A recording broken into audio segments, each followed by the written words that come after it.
একবার এক রাজার এক পুরনো মন্ত্রী মারা যায়। মন্ত্রী খুবই বুদ্ধিমান ছিল, কিন্তু হঠাৎই তার মৃত্যু হয়। তাই নতুন মন্ত্রীর খোঁজ শুরু হয়ে গিয়েছিল। সাম্রাজ্য খুবই বড় ছিল, তাই একজন বুদ্ধিমান আর দূরদৃষ্টি সম্পন্ন মন্ত্রীর খুব প্রয়োজন ছিল। পুরো রাজ্যে সবচেয়ে বুদ্ধিমান আর বিচক্ষণ ব্যক্তির খোঁজ শুরু হয়ে গিয়েছিল। এই জন্য পুরো রাজ্যে আলাদা আলাদা পরীক্ষার আয়োজন করা হয়েছিল। এইভাবে পুরো রাজ্যে চিন্তাশীল এবং বুদ্ধিমান ব্যক্তিদের বাছাই করা হয়। তারপর তাদের আরও কঠিন পরীক্ষা নেওয়া হয়, আর শেষ পর্যন্ত তাদের মধ্যে কেবল 3 জনকে নির্বাচিত করা হয় আর তাদের রাজধানী নিয়ে যাওয়া হয়, যাতে রাজা তাদের শেষ পরীক্ষা নিতে পারে। সেই 3 জনকে রাজমহলের একটি কক্ষে থাকতে দেওয়া হয়। তারপর রাজার পক্ষ থেকে এটা ঘোষণা করে দেওয়া হয় যে কাল তাদের অন্তিম পরীক্ষা নেওয়া হবে, আর যে পাস করবে তাকে এই রাজ্যের মন্ত্রী ঘোষণা করা হবে। কিন্তু আশ্চর্যের বিষয় হলো, সন্ধে হতে না হতেই সারা রাজ্যে এই কথাটা রটে গেল যে কাল রাজা তাদের কি পরীক্ষা নেবে। সারা রাজ্যে সেই নিয়ে আলোচনা হতে লাগলো।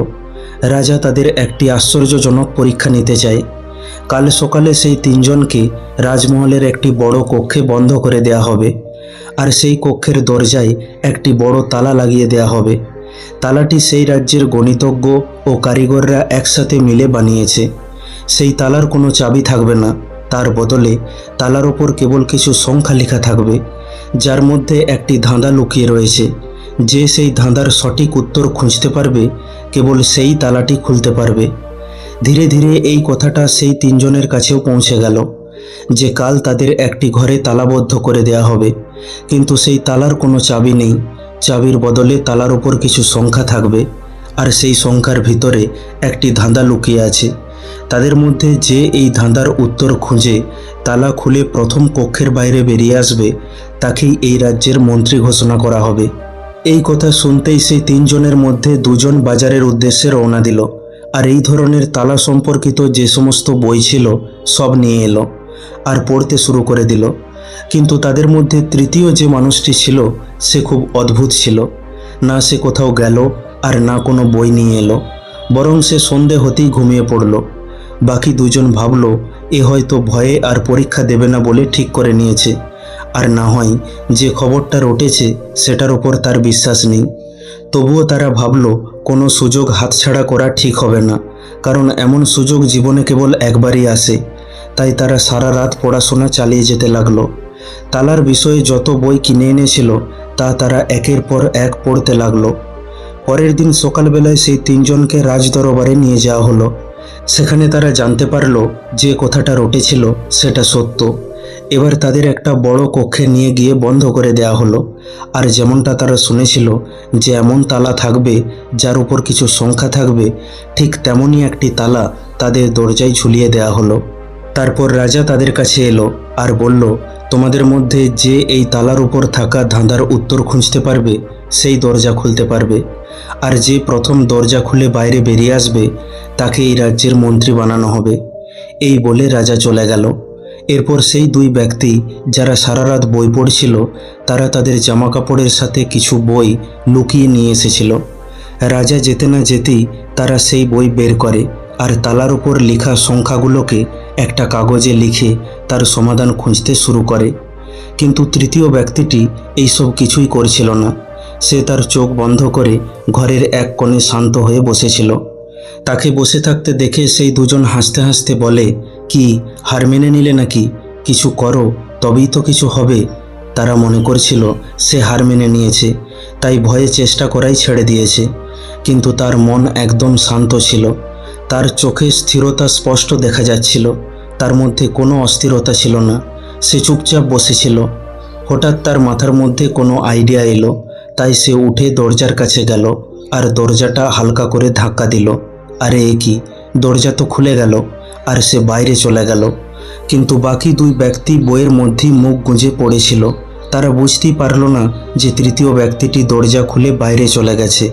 তারা সেটা তখন বুঝতে পারল যখন রাজা তৃতীয় ব্যক্তিকে সঙ্গে নিয়ে রুমের ভিতরে এলো আর বলল, বন্ধ করো এই বই পড়া। যে বাইরে বেরোনোর সে ঠিক বাইরে বেরিয়ে গেছে। তা দেখে এই 2 জন হতভম্ব হয়ে গেল আর তাকে জিজ্ঞাসা করলো, তালাটা তুমি কি করে খুললে? রাজা তখন বলে, দরজাতে তালা ঝুলিয়ে দিলেও তালা দিয়ে দরজাটা লক করা হয়নি, তালাটা কেবল ফলস দরজায় ঝুলিয়ে দেওয়া হয়েছিল। এই ব্যক্তিটি হলো তোমাদের তিনজনের মধ্যে সবচেয়ে বেশি বুদ্ধিমান, কারণ সে বুদ্ধিমানের প্রথম পরিচয় দিয়েছে। সে তালার ওপর লেখা ধাঁধার উত্তর খোঁজার আগে এটা জানার চেষ্টা করে যে তালা দিয়ে দরজাটা আদৌ লক করা আছে কিনা।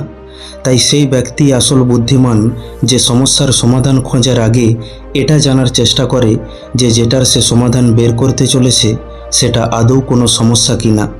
তাই এই ব্যক্তি হলো আমাদের রাজ্যের সবচেয়ে বুদ্ধিমান ব্যক্তি, তাই তাকেই এই রাজ্যের মন্ত্রী নিযুক্ত করা হলো। বন্ধু, এই কাহিনীটির থেকে শেখার বিষয় হলো, যখনই আমাদের মনে হবে আমাদের সামনে কোনো বড় সমস্যা রয়েছে, তখনই তাড়াহুড়ো করে ঘাবড়ে গিয়ে সেই সমস্যার সমাধান খোঁজার আগে আমাদের শান্ত মাথায় এটা দেখতে হবে যে যেটাকে আমি সমস্যা বলে মনে করছি সেটা আদৌ কোনো সমস্যা কিনা, না আসল সমস্যা অন্য কিছু, যেটা আমি হয়তো এখনও দেখতেই পাইনি। বন্ধু, জীবনে অনেক সময় এমন পরিস্থিতি আসে যেটা দেখে আমরা ঘাবড়ে যাই আর না ভেবেচিন্তে সেটা সমাধান খুঁজতে শুরু করি, কিন্তু পরে বুঝতে পারি যেটাকে আমরা সমস্যা ভেবেছিলাম সেটা আসলে কোনো সমস্যাই নয়, সমস্যা তো অন্য কিছু ছিল। তাই আমাদের সবার প্রথমে এটা দেখতে হবে যেটাকে আমরা সমস্যা বলে মনে করছি সেটা সত্যিই কোনো সমস্যা কিনা।